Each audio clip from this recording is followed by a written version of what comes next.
Philip Lenczycki is the Daily Caller Foundation investigative reporter who broke the story, and Congressman Lance Gooden is pressuring the FBI to get involved. So, really nice work, Philip, with this report. How suspicious are you thinking this is?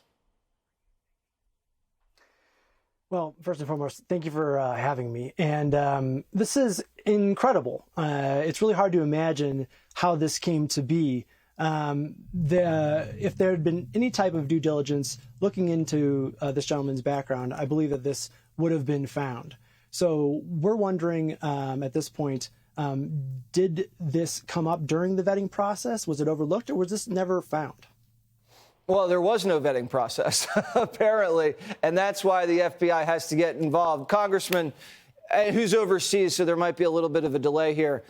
Do you assume the FBI already knows this guy's tied to Chinese intelligence? Or do you think this is going to be news to the Bureau? I do believe the FBI is aware, yes. I hope it's not news, and I hope the FBI is working despite what my Democratic colleagues are saying. I think it is just typical of Democrats in this town, or in Washington, rather. This is the American Democratic Party. They say you're racist if you call into question any appointments by this administration. We're standing up to communist China, and these Democrats' first reaction is to come to their defense and call us all racist. I think that Judy Chu needs to be called out, and I think that if she was an Intelligence Committee member this week, that Kevin McCarthy would be taking her off the committee. Do you think Congresswoman Chu should be looked into? I think everyone that's standing up for Chinese Communist parties should be looked into, yes. I question her either loyalty or competence.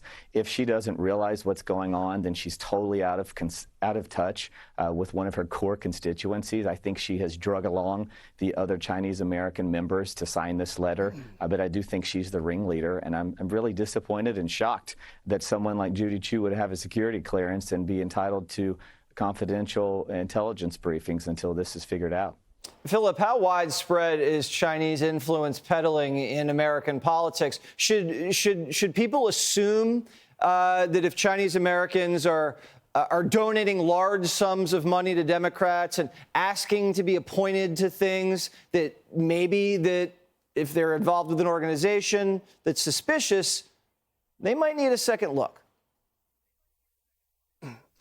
Well, I think we want to be clear that there are most Chinese Americans are patriotic. I've no doubt about that.